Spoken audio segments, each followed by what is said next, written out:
Всем здравствуйте, дорогие мои друзья, и добро пожаловать на мою любимую кухню Nordic Balance, где мы с вами готовим все полезное, вкусное, красивое. И, конечно же, все это мы делаем от души. Дорогие мои друзья, я уже очень и очень давно пыталась сделать один рецепт моих любимых сочников. И мои клиенты, мои девочки, мои подружки давно меня об этом просили, но у меня как-то все не выходило, не получалось. Почему? Потому как у нас в Дании не продают творог, его нету. Есть что-то такое тому подобное, которое называется кварк.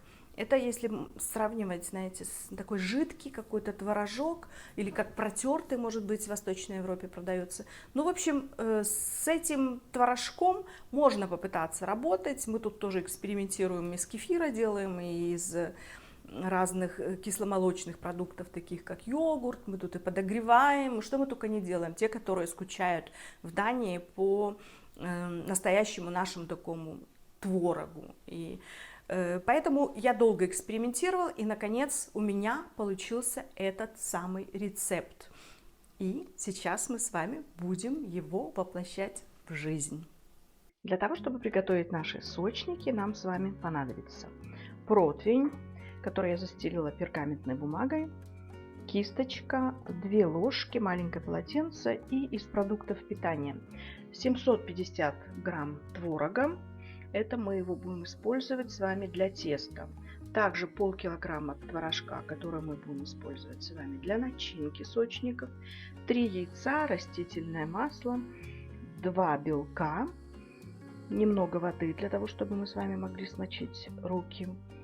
150 грамм цельнозерновой рисовой муки. Буквально щепотка соли, разрыхлитель, ванилин, 1 желток и 3 столовые ложки яблочного пюре. Ну и, конечно же, для того, чтобы мы смогли выпекать наши сочники, нам с вами понадобится духовка. Ну что, начинаем готовить. Давайте сначала мы с вами приготовим тесто. В творог я добавляю 3 яйца, нашу рисовую цельнозерновую муку, буквально щепотку соли и разрыхлитель. Теперь все это хорошенечко вымешиваем. И у нас с вами получится такое крутое тесто. Вот у нас тесто получилось. Можно его сейчас оставить буквально на 5 минуток, чтобы все ингредиенты вошли во взаимодействие. Рисовая мука впитала в себя влагу, и тесто стало еще более крутым. Теперь пододвигаем воду, берем растительное масло и им спрыскиваем пергаментную бумагу. Отставляем. Теперь берем ложкой, выкладываем наши будущие сочники. Пальчиком можно немножко помочь. Потом мы это все с вами красивенько разровняем и придадим аккуратненькую форму. Тесто пока оставляем на противне, и давайте приготовим начинку для наших сочников. Значит, я выкладываю наш творог в миску для вымешивания. К творогу добавляем 2 белка, ванилин и яблочное пюре, которое придаст сладость нашему творожку. Желток мы также пока отставляем. И теперь мы это все хорошенько вымешиваем. Начинка вот такая у меня получилась. Видите, она немножко жидковатая. Поэтому сейчас самое время включить духовку на 180 градусов, потому как скоро наши сочники пойдут в духовку выпекаться, и когда она будет разогрета, все это быстренько так схватится. Ну а тем временем начинаем делать наши сочники, придавая им форму с помощью влажных рук. Смачиваем руки и делаем такие вот лепешечки.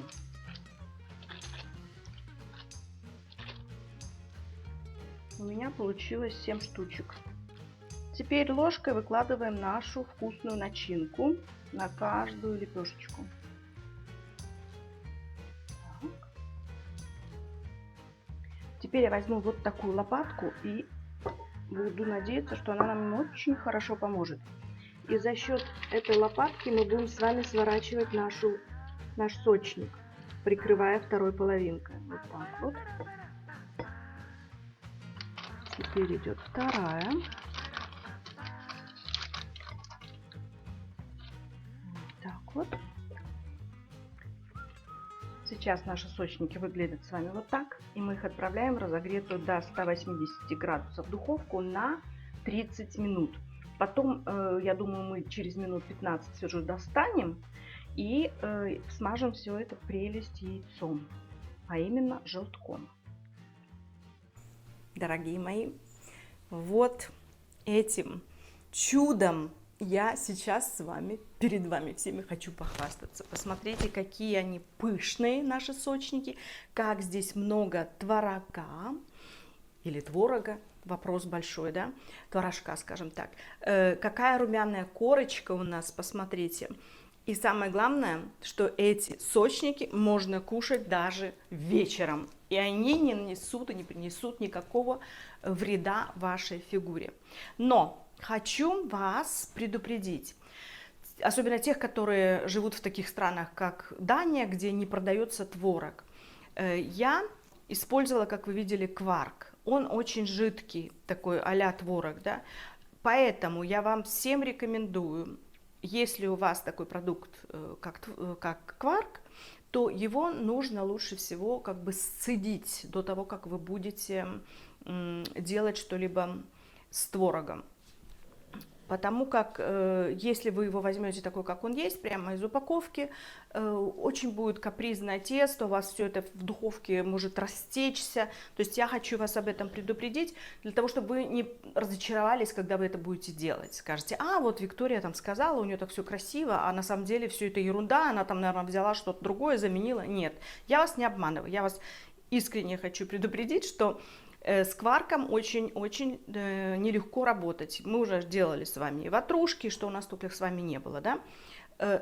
Сцедите творожок этот или кварк, он будет более густой, опять же, очень нежная консистенция, и тогда будет он более пластичен, что ли, да, эластичен, и легко будет работать. Ничего у вас не будет растекаться в вашей духовке.